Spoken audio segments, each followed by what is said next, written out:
জীবন মৃত্যুর সন্ধিক্ষণে বিএনপির চেয়ারপারসন বেগম খালেদা জিয়া। ওদিকে দলটির ভারপ্রাপ্ত চেয়ারম্যান তারেক রহমানও নানা জটিলতার কারণে দেশে আসতে পারছেন না। কিন্তু নির্বাচনের ট্রেন চলছে আপন গতিতেই। বলা যায় সার্বিক প্রস্তুতিতে অন্যান্য দলগুলোর চেয়ে কিছুটা হলেও পিছিয়ে আছে বিএনপি। গুঞ্জন উঠেছে সেটা পুষিয়ে দিতে নির্বাচনকে কেন্দ্র করে বড় চমক নিয়ে অপেক্ষা করছে বিএনপি। মায়ের কঠিন সময়ে পুত্র তারেক রহমান দেশে না ফিরলেও এসেছেন পুত্রবধূ ডাক্তার জোবাইদা রহমান। শাশুড়ির চিকিৎসা নিবিড়ভাবে পর্যবেক্ষণ করছেন তিনি। সূত্র বলছে চমক হিসেবে নির্বাচনের আগ মুহূর্তে লাইমলাইটে নিয়ে আসা হচ্ছে ডাক্তার জোবাইদাকে। ধীরে ধীরে আরও সক্রিয় হবেন তিনি।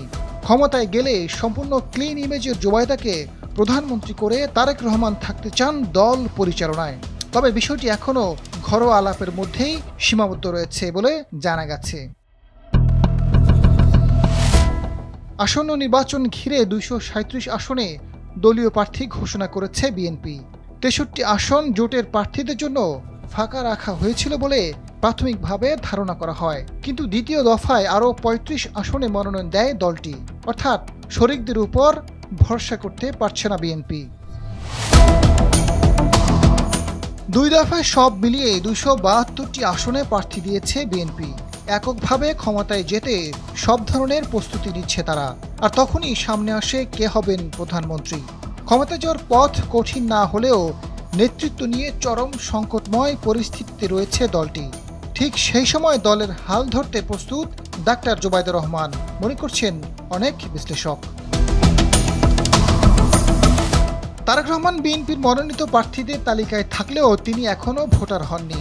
বিশ্লেষকরা বলছেন কোনোভাবে তারেক রহমান দেশে ফিরতে না পারলে কিংবা নির্বাচন করতে না পারলে ভারতের কংগ্রেসের পথ অনুসরণ করবে দলটি।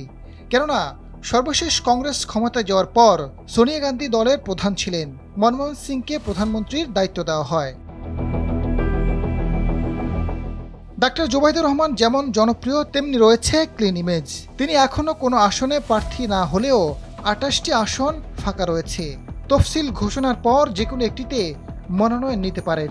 যেহেতু খালেদা জিয়া লন্ডনে যাওয়া এখনও অনিশ্চিত, ফলে জোবাইদা রহমান আসন্ন নির্বাচনে নেতৃত্ব দিবেন সেটি ধারণা করা হচ্ছে। নির্বাচনের দিনক্ষণ ঘনিয়ে আসলেই বিষয়টি আরও পরিষ্কার হবে। আজাদ ফারুক, সময়ের আলো।